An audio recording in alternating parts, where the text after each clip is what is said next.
أعوذ بالله من الشيطان الرجيم. بسم الله الرحمن الرحيم. الحمد لله الذي أنزل على عبده الكتاب ولم يجعل له عوجا قيما لينذر بأسا شديدا من لدنه ويبشر المؤمنين الذين يعملون الصالحات أن لهم أجرا حسنا ماكثين فيه أبدا وينذر الذين قالوا اتخذ الله ولدا ما لهم به من علم ولا لآبائهم كبرت كلمة تخرج من أفواههم إن يقولون إلا كذبا فلعلك باخع نفسك على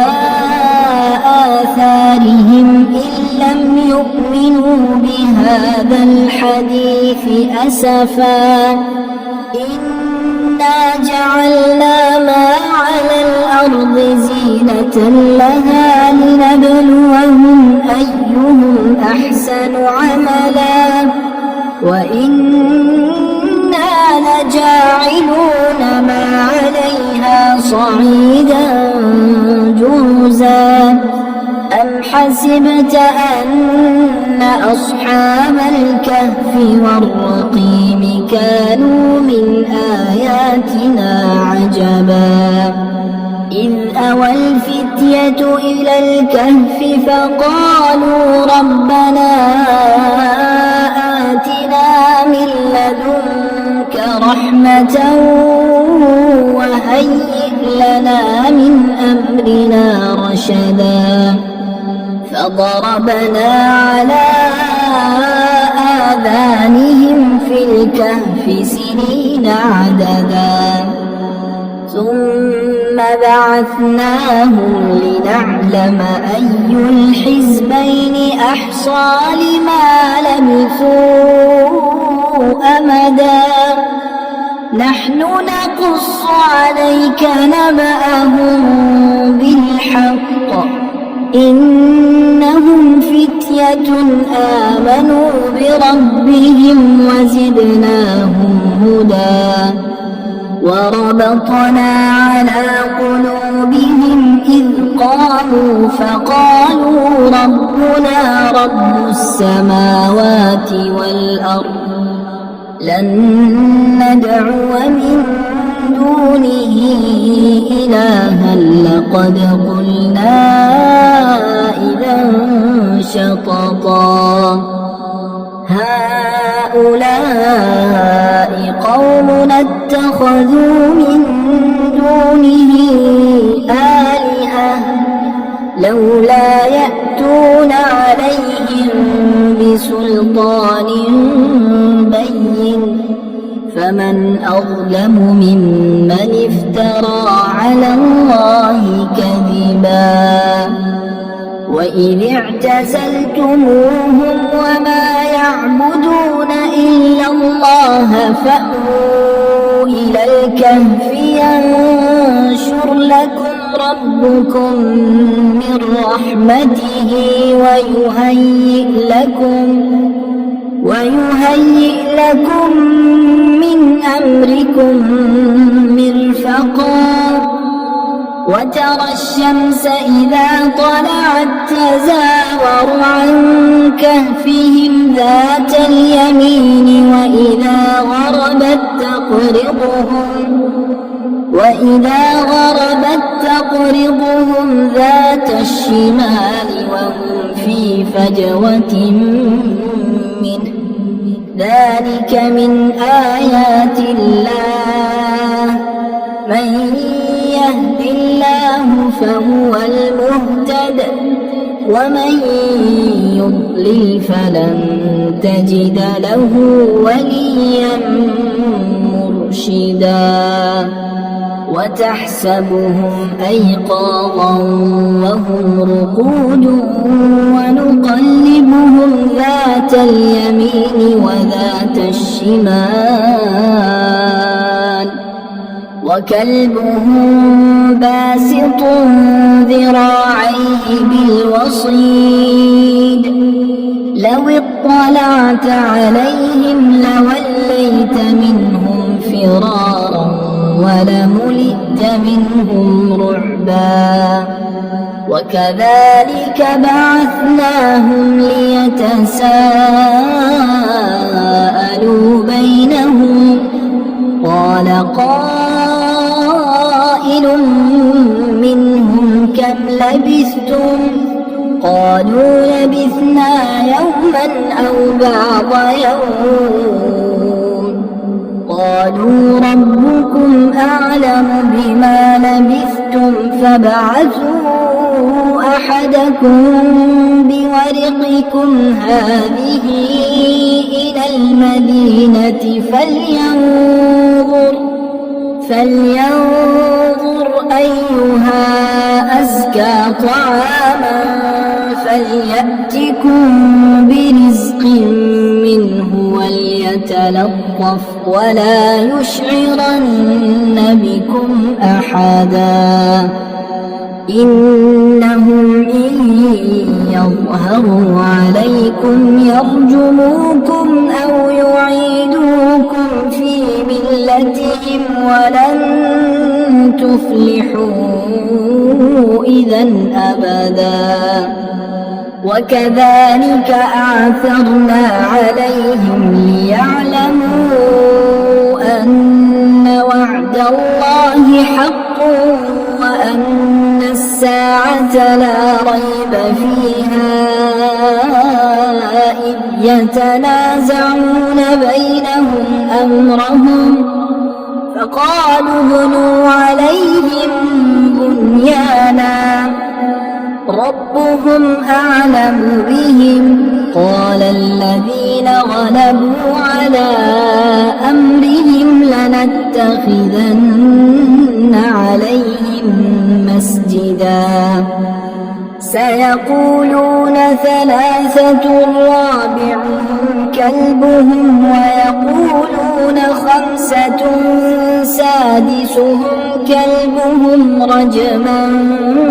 بالغيب ويقولون سبعة وثامنهم كلبهم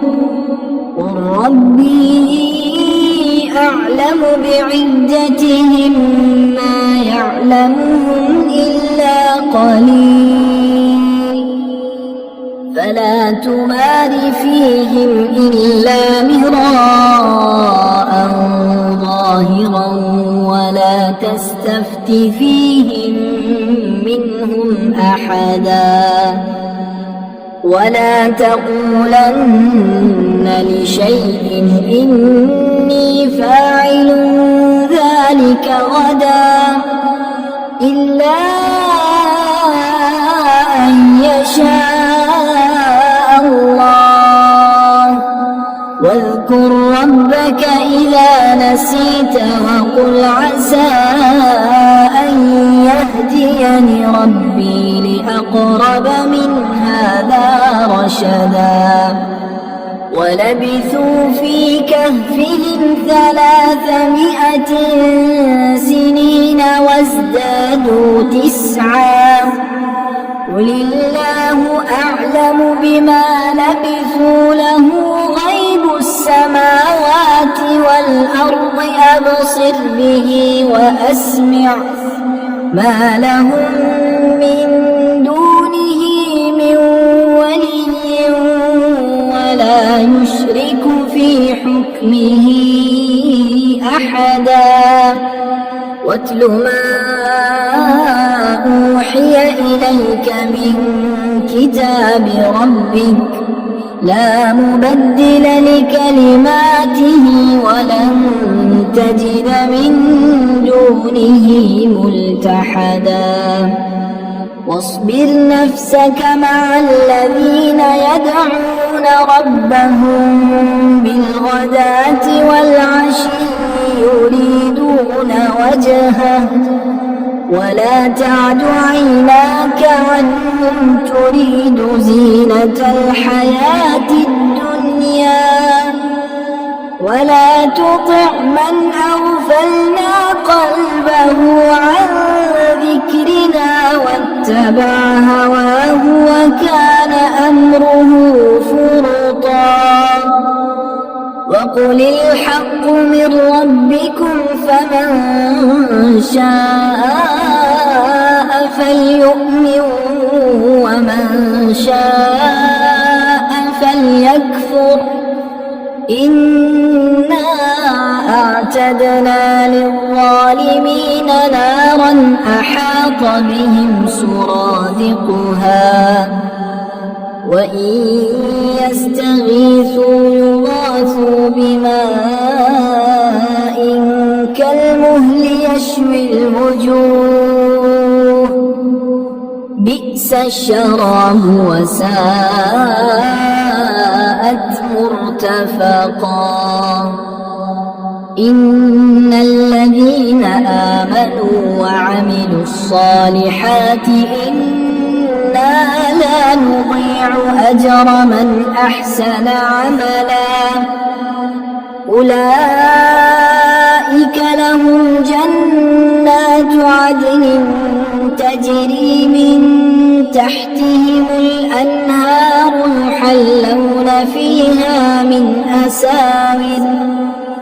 يحلون فيها من أساور من ذهب ويلبسون ثيابا خضرا من سندس واستبرق متكئين فيها على الأرائك نعم الثواب وحسنت مرتفقا واضرب لهم مثل الرجلين جعلنا لأحدهما جنتين من أعناب وحففناهما بنخل وجعلنا بينهما زرعا كلتا الجنتين آتت أكلها ولم تظلم منه شيئا وفجرنا خلالهما نهرا وكان له ثمر فقال لصاحبه وهو يحاوره أنا أكثر منك مالا وأعز نفرا ودخل جنته وهو ظالم لنفسه قال ما أظن أن تبيد هذه أبدا وما أظن الساعة قائمة ولئن رددت إلى ربي لأجدن خيرا منها منقلبا قال له صاحبه وهو يحاوره أكفرت بالذي خلقك من تراب ثم من نطفة ثم سواك رجلا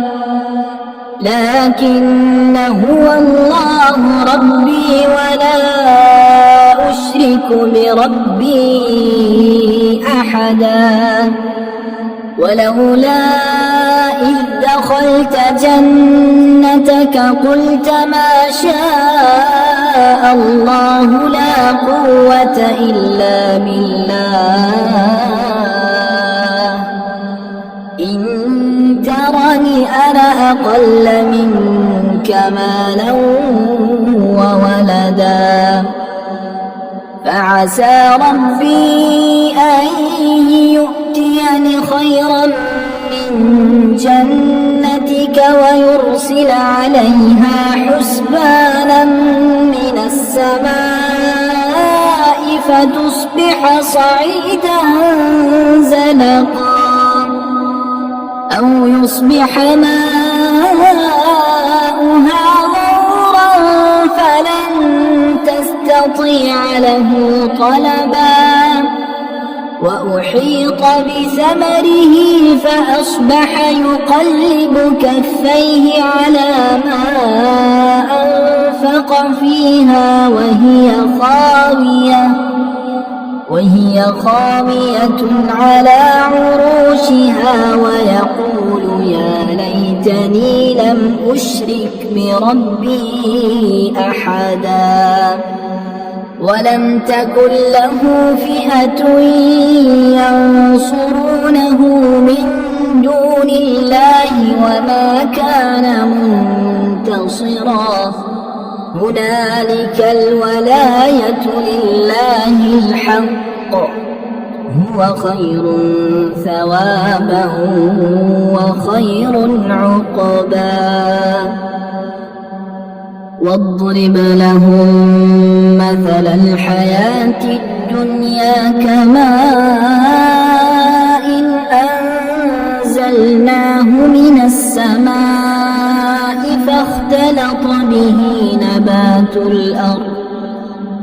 فاختلط به نبات الأرض فأصبح هشيما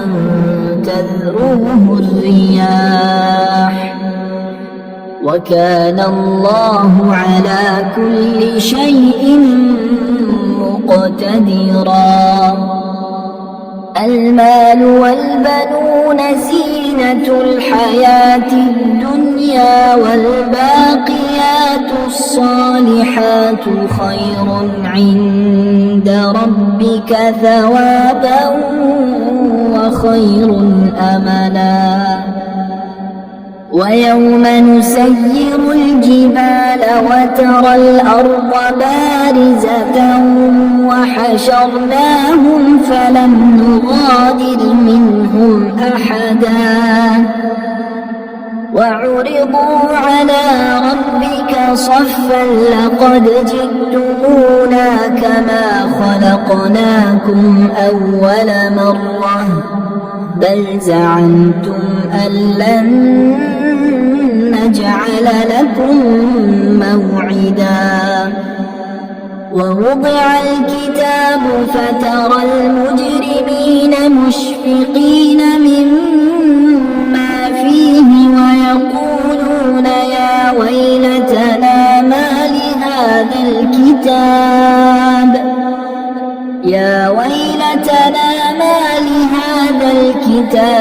لا يغادر صغيرة ولا كبيرة إلا أحصاها ووجدوا ما عملوا حاضرا ولا يظلم ربك أحدا وإذ قلنا للملائكة اسجدوا لآدم فسجدوا إلا إبليس كان من الجن ففسق عن أمر ربه أفتتخذونه وذريته أولياء من دوني وهم لكم عدو بئس للظالمين بدلا ما أشهدتهم خلق السماوات والأرض ولا خلق أنفسهم وما كنت متخذ المضلين عضدا ويوم يقول نادوا شركائي الذين زعمتم فدعوهم فلم يستجيبوا لهم وجعلنا بينهم موبقا ورأى المجرمون النار فظنوا أنهم مواقعوها ولم يجدوا عنها مصرفا ولقد صرفنا في هذا القرآن للناس من كل مثل وكان الإنسان أكثر شيء جدلا وما منع الناس أن يؤمنوا إذ جاءهم الهدى ويستغفروا ربهم إلا أن تأتيهم سنة الأولين أو يأتيهم العذاب قبلا وما نرسل المرسلين إلا مبشرين ومنذرين ويجادل الذين كفروا بالباطل ليدحضوا به الحق واتخذوا آياتي وما أنذروا هزوا ومن أظلم ممن ذكر بآيات ربه فأعرض عنها ونسي ما قدمت يداه إنا جعلنا على قلوبهم أكنة أن يفقهوه وفي آذانهم وقرا وإن تدعوهم إلى الهدى فلن يهتدوا إذا أبدا وربك الغفور ذو الرحمة لو يؤاخذهم بما كسبوا لعجل لهم العذاب بل لهم موعد لن يجدوا من دونه موئلا وتلك القرى أهلكناهم لما ظلموا وجعلنا لمهلكهم موعدا وإذ قال موسى لفتاه لا أبرح حتى أبلغ مجمع البحرين أو أمضي حقبا فلما بلغا مجمع بينهما نسيا حوتهما فاتخذ سبيله في البحر سربا فلما جاوزا قال لفتاه آتنا غداءنا لقد لقينا من سفرنا هذا نصبا قال أرأيت إذ أوينا إلى الصخرة فإني نسيت الحوت وما أنسانيه إلا الشيطان أن أذكره واتخذ سبيله في البحر عجبا قال ذلك ما كنا نبغي فارتدا على آثارهما قصصا فوجدا عبدا من عبادنا آتيناه رحمة من عندنا وعلمناه من لدنا علما قال له موسى هل أتبعك على أن تعلمني مما علمت رشدا قال إنك لن تستطيع معي صبرا وكيف تصبر على ما لم تحط به خبرا قال ستجدني إن شاء الله صابرا ولا يعصينك أمرا. قال فإن اتبعتني فلا تسألني عن شيء حتى أحدث لك منه ذكرا. فانطلقا حتى إذا ركبا في السفينة خرقها قال أخرقتها لتغرق أهلها لقد جئت شيئا إمرا. قال ألم أقل إنك لن تستطيع معي صبرا. قال لا تؤاخذني بما نسيت ولا ترهقني من أمري عسرا. فانطلقا حتى إذا لقيا غلاما فقتله قال أقتلت نفسا زكية بغير نفس لقد جئت شيئا نكرا. قال ألم أقل لك إنك لن تستطيع معي صبرا. قال إن سألتك عن شيء بعدها فلا تصاحبني قد بلغت من لدني عذرا. فانطلقا حتى إذا أتيا أهل قرية استطعما أهلها فأبوا أن يضيفوهما فوجدا فيها جدارا يريد أن ينقض فأقامه. قال لو شئت لاتخذت عليه أجرا. قال هذا فراق بيني وبينك سأنبئك بتأويل ما لم تستطع عليه صبرا. أما السفينة فكانت لمساكين يعملون في البحر فأردت أن أعيبها وكان وراءهم ملك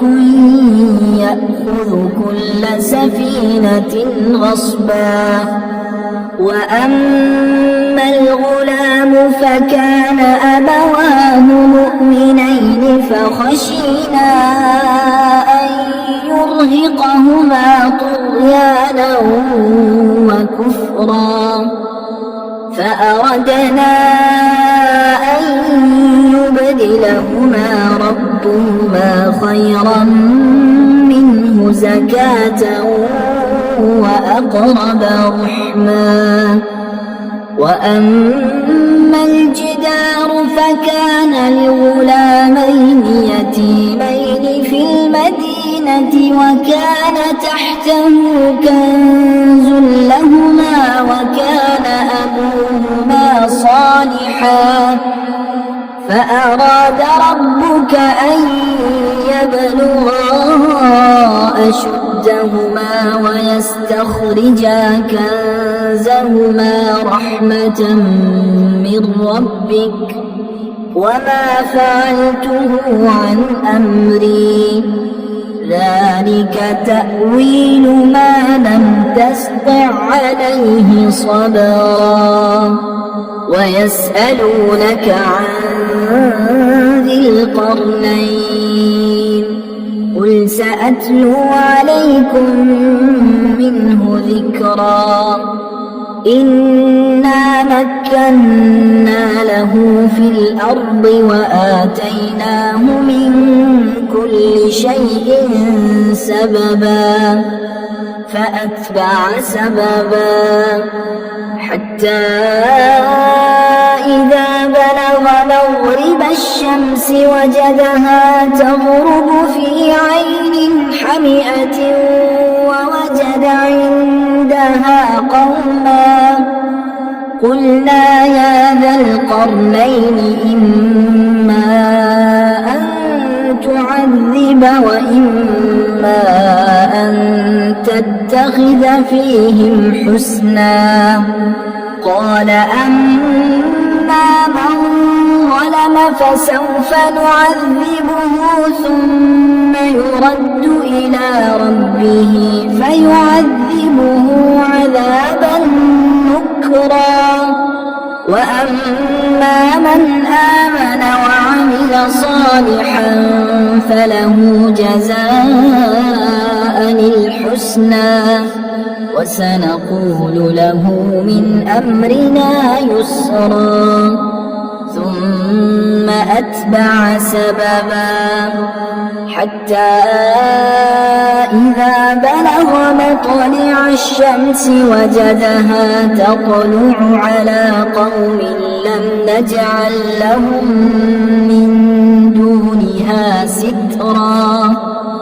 كذلك وقد أحطنا بما لديه خبرا ثم أتبع سببا حتى إذا بلغ بين السدين وجد من دونهما قوما لا يكادون يفقهون قولا قالوا يا ذا القرنين إن يأجوج ومأجوج مفسدون في الأرض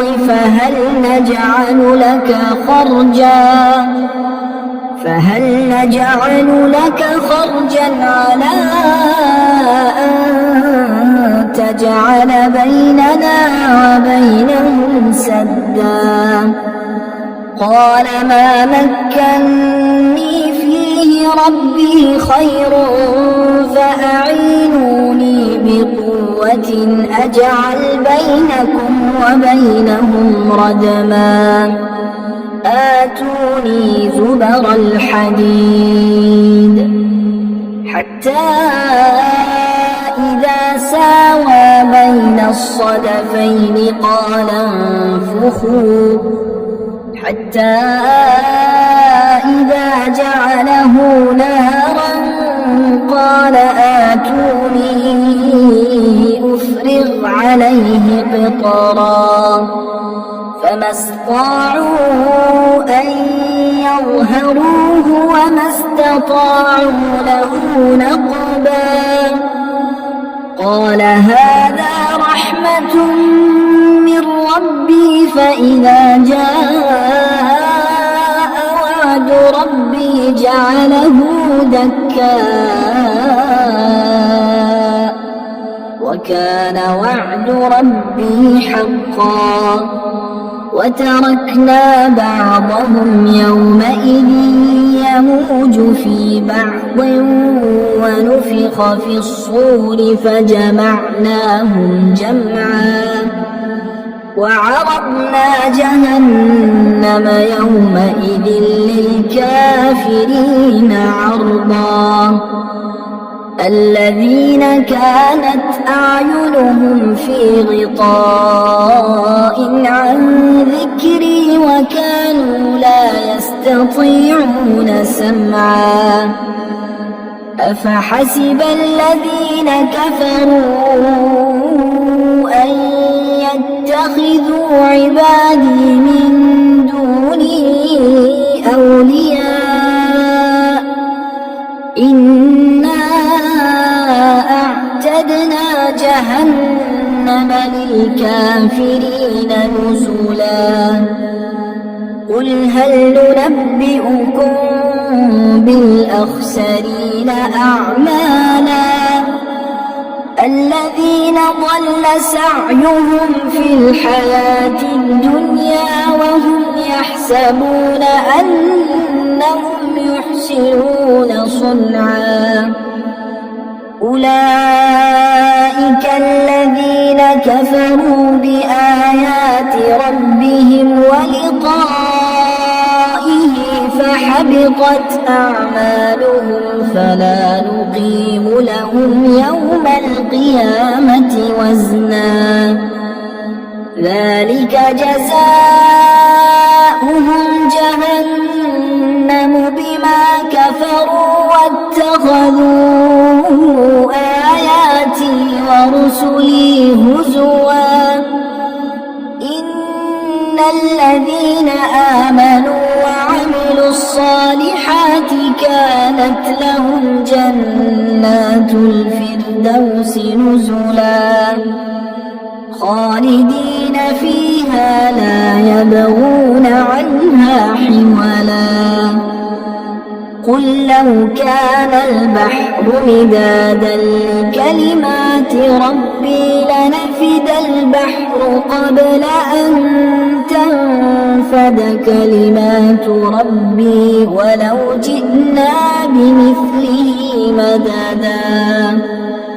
قل إنما أنا بشر مثلكم يوحى إلي أنما إلهكم إله واحد فمن كان يرجو لقاء ربه فليعمل عملا صالحا ولا يشرك بعبادة ربه أحدا.